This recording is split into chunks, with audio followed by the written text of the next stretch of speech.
In this video, I'm going to show you guys how to make a beautiful knotted necklace with pearls that is going to work for you even if you've never done pearl knotting before. So check out the materials that you'll need below. Just hit in the description, you'll see it says show more. Click on that, gather all your materials, and we'll get started. In this video, I'm going to show you a different way of pearl knotting that you may not have seen before. Or you may have. And if you have, I hope you like it as much as I do. I think it's a great alternative to using an awl or your fingers. I used to just use my fingers and push that little knot as close to the pearl as possible, and I would get really sore fingers. So this is a much better way, in my opinion, to do the pearl knotting and for it to be a little less difficult on your fingers. You're going to need a length of cord or string, whatever you want to use to put through your beads. I have this DragonCord here, and everything, the beads here, the 4mm pearls, and the DragonCord are just out of my little box here. You can see I've already gone through mine, so mine doesn't look very pretty.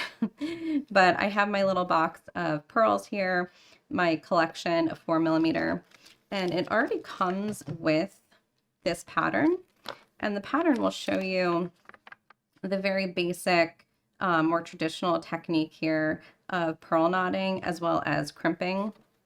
So if you want to do this more traditional style, you certainly can, and you need an awl for that. I'm not going to actually use the awl. I will only need the awl actually once, maybe twice, to start here at the very beginning. Other than that, I shouldn't need it at all. I shouldn't need that awl at all. So here we go. Like I said, about 10 feet of thread is what you want. Traditionally, about 5 feet is what's recommended for pearl knotting. You want to double that because we're going to take 2 strands of our cord through each bead. And on each end of your thread, you're going to put a big eye needle. The big eye needles, you can see, have a big eye to them. So if I turn this to the side, you can see the eye on mine is sort of stretched out because I've been using these for a couple days. And that's fine because it'll collapse as it goes through the bead.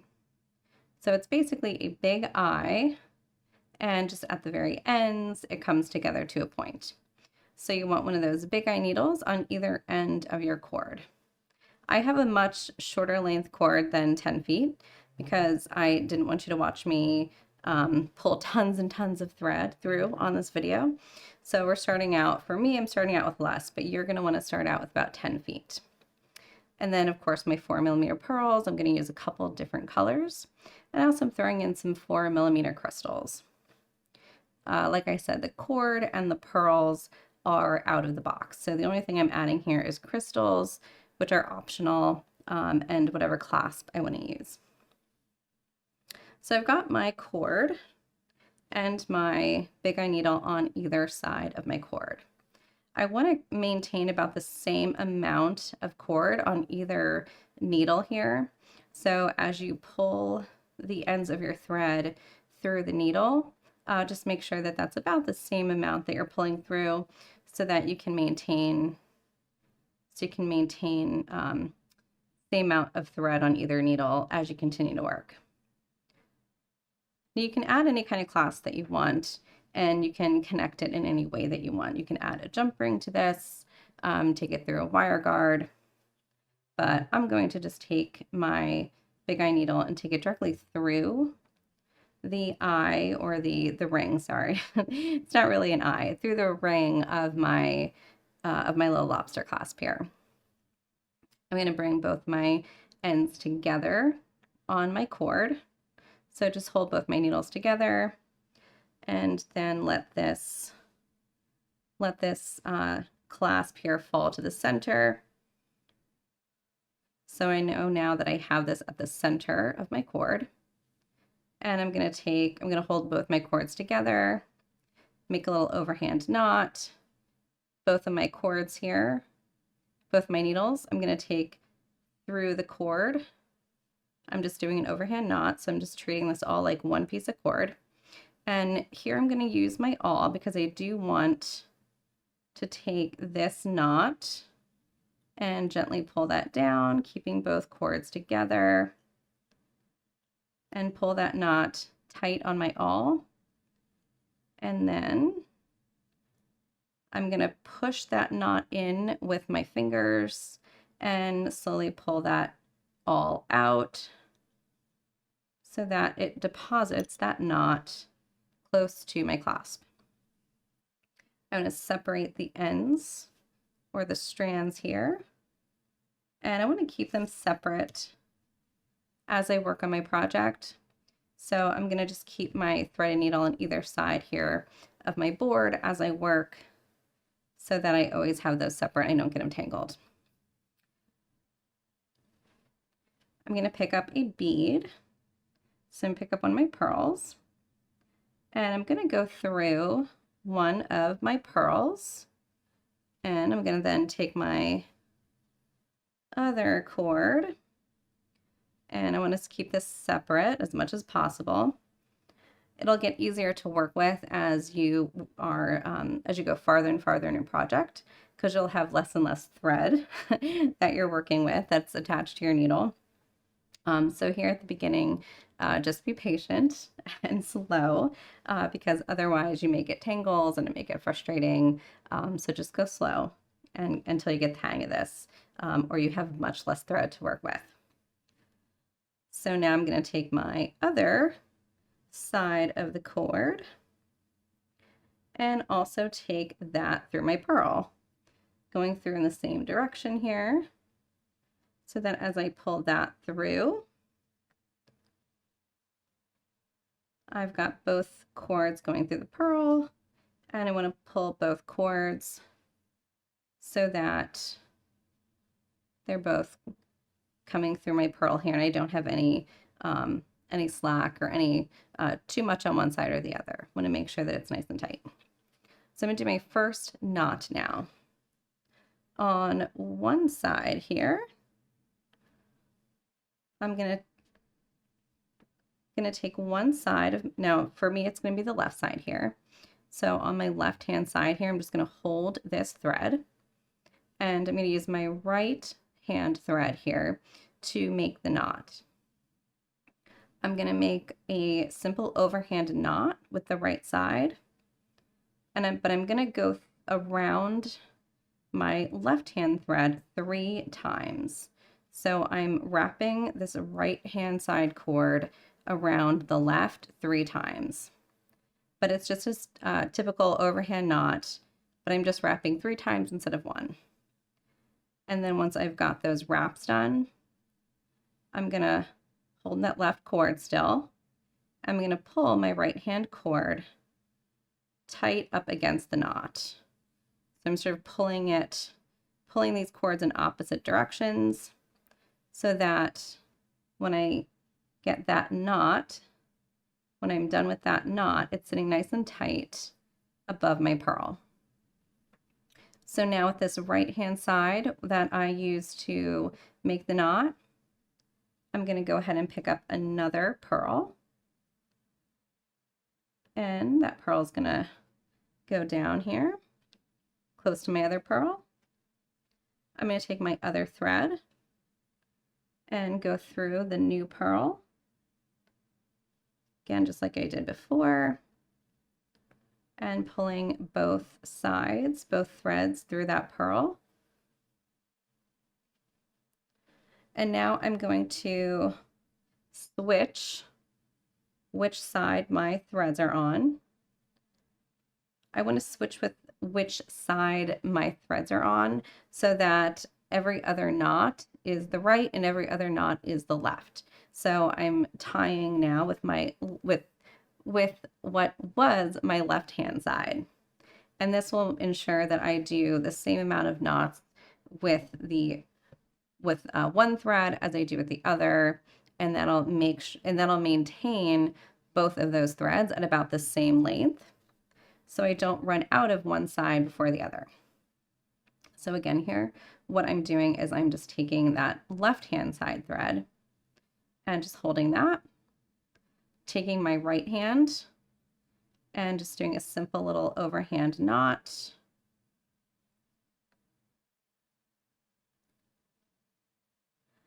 But going around that left-hand side 3 times and then pulling that knot tight up against my pearl. And then I can just switch my threads and I'm ready to do this again. You can add some different patterns in here if you want. So one thing that I want to do here is I want to make a little diamond shape, which can be a little bit tricky only because you want to make sure that it stays even, which you'll see in a minute here can be a little bit tricky. I'm going to pick up a pearl and I'm going to go through this pearl just like I did last time, where I take my one side through and I'm going to take my other side through.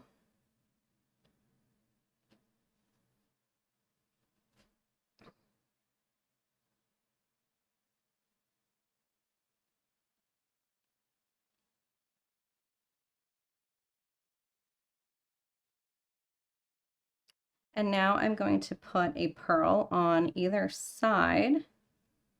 So on either length of thread here. So I'm going to put, oops, that little guy ran away. I'm going to put one pearl on one side and one pearl on the other side. So this is one of the advantages to using 2 lengths of thread, as you can then do something like this where you split it apart. I'm going to let's put a crystal on. Let's have fun with this. I'll put a crystal on and I'll put another crystal on this side.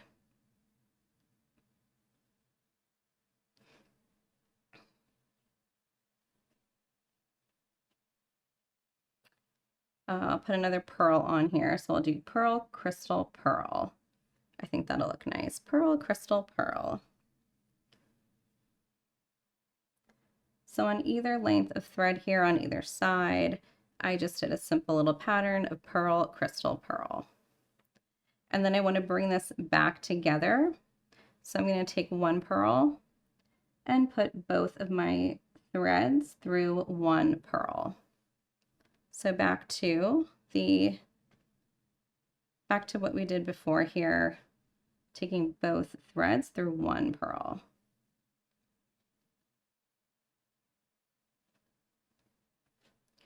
And then I'm going to pull this tight.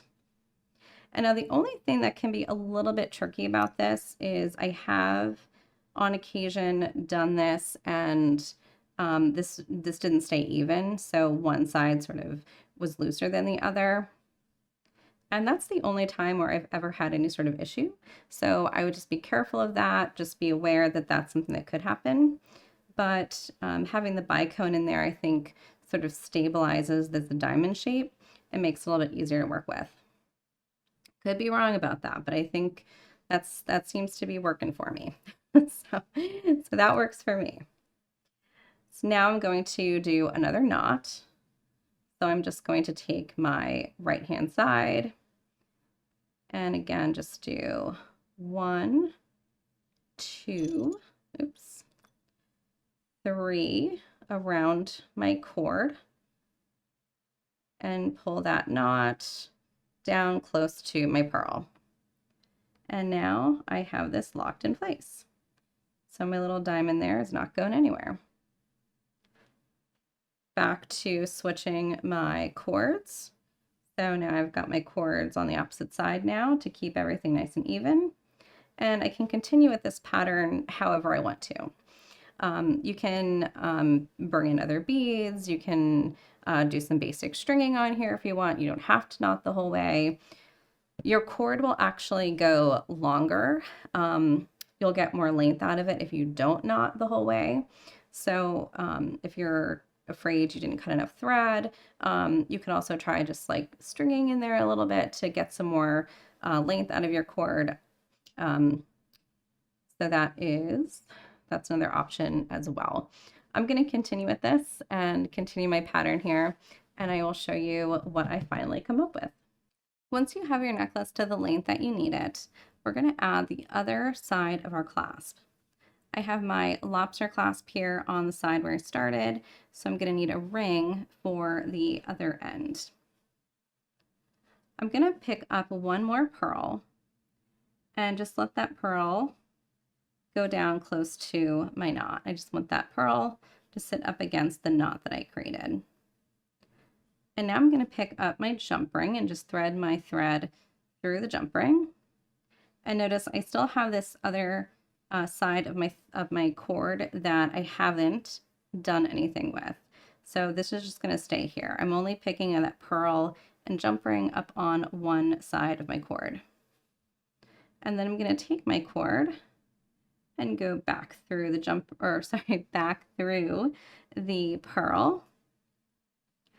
And once you are through the pearl, give it a little tug, make sure you don't have any slack and it's nice and tight. And now I'm going to take both ends of my thread and tie them together. And I'm going to do a little square knot here, so right over left and then left over right, and pull that nice and tight. And at this point, I can now burn this down. You can also put a little dab of glue on it. If you don't have thread burners, you can put a little dab of glue and cut it. Now I like this technique as opposed to using a clamshell, only because then you don't need to know how to use the clamshells. This is something easy. Everybody knows how to tie knots. So it doesn't really require a lot of extra skill or practice. And in this video, I'm trying to stay away from using the awl as much as possible, just to show you a little bit something different technique. If you're comfortable with the clamshells, if you like the little knot covers at the end, by all means, go ahead and do that. But just wanted to show people something that was a little bit different, so that if you didn't have those handy, you could still do this project with what you had on hand. So here's my one end here at the lobster and my ring. And you can see the way that we did this, it makes a nice tight little clasp here with a lot of additional metal. For some reason, I just, I try to keep it nice and tight and not have a ton of additional metal at the end. But if you love those clamshells, please go ahead and use them. I don't want to dissuade you from using your clamshells. But I like the nice little tight clasp that this gives you at the end there. And if you have this knotting cord, because it's a synthetic material, it's not like 100% cotton or something that's going to burn, you can use the thread burner on it and it will melt so that that knot here will be secure. You need to make sure that you're using the thread burner on a material that isn't going to burn. You want it to melt and melt together, not burn and set anything on fire. That's what we're going for. There's the melting, not the fire. So you just want to make sure of that before you start burning all your materials. Here we go. Here's a cute little necklace here. This is probably about 18, 19 inches. And I had plenty of my cord left over with that starting with the 10 feet. If you want to start with more or less, it'll just depend on how much knotting you're going to do in between your pearls. I didn't actually have very much knotting to do because I made this little diamond pattern. So I had a knot in between all of my diamonds here. So that really reduces the number of knots that I was making. Whereas if I were to just do some straight pearl knotting where I was knotting in between each pearl, then I would have used a lot more thread. This is also an adorable little pattern for a bracelet and very, very easy. Let me know what you think about it in the comments below. And if you're on Facebook with us, share with us any versions that you make. Very easy pattern here, these little diamonds. So lots of adaptations. Try different beads, try different sizes of beads. And again, I like this nice tight little clasp at the end. When you use the DragonCord or a thread like that, it drapes very well. So anything that you make will drape and will be very elegant. And then if you do a very long version of this, especially if you do something where you're mostly just knotting and not separating, so it's a thinner piece, this is very easy to knot on itself like this. So you can do a very long piece, and then you can have a knot, and you can have that hanging down. That looks very, very elegant when you have a black dress and a long white pearl necklace with a little knot in it. So lots of things that you can do with that. Again, go ahead and show us on Facebook what you make. I'm very excited to see what everybody comes up with.